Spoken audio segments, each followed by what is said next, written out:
In this lesson, we will be creating a small still life painting of an apple by layering colours on the surface.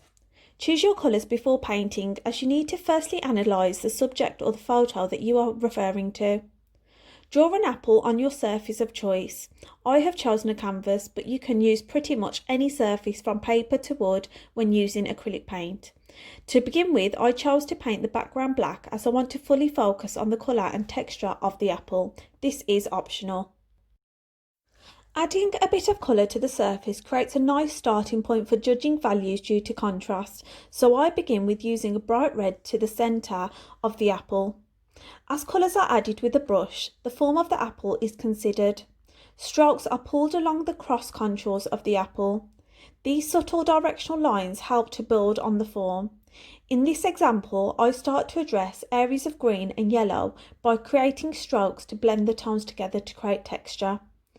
Acrylics can be applied with brushes, palette knives, or really anything at all. It is especially important to keep your brushes clean, as acrylic paints will dry quickly and ruin a brush. I keep a cup of water and paper towels on hand.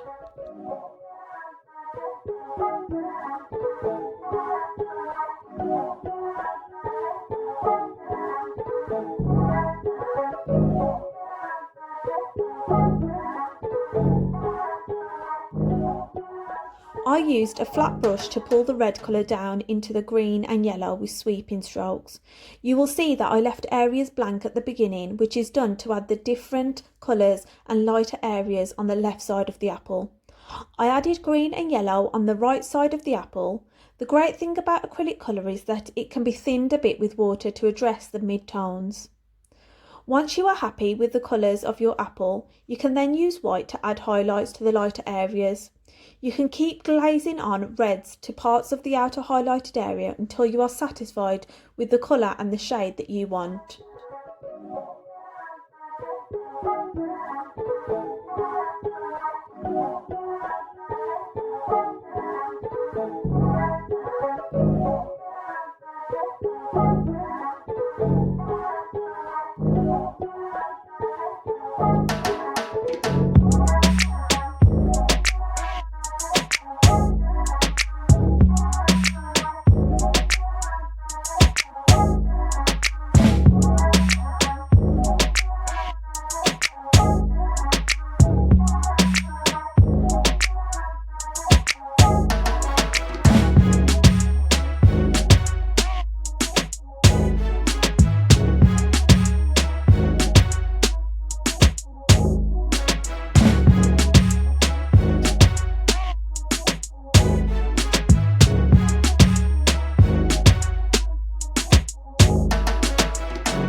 During the end, you may decide that you want to add more yellow to your apple, or you might want to make it a bit redder. The choice is entirely up to you. The layering of colour continues with the sections of red on the apple at the end to pull all the colours together. Remember, less is more. Go easy on the highlights. You can then add the last bits of detail on the apple stem and the apple speckling by adding subtle dots and gently blending them with water. You will then have your finished art piece, which you may wish to hang up in your home or put in your portfolio.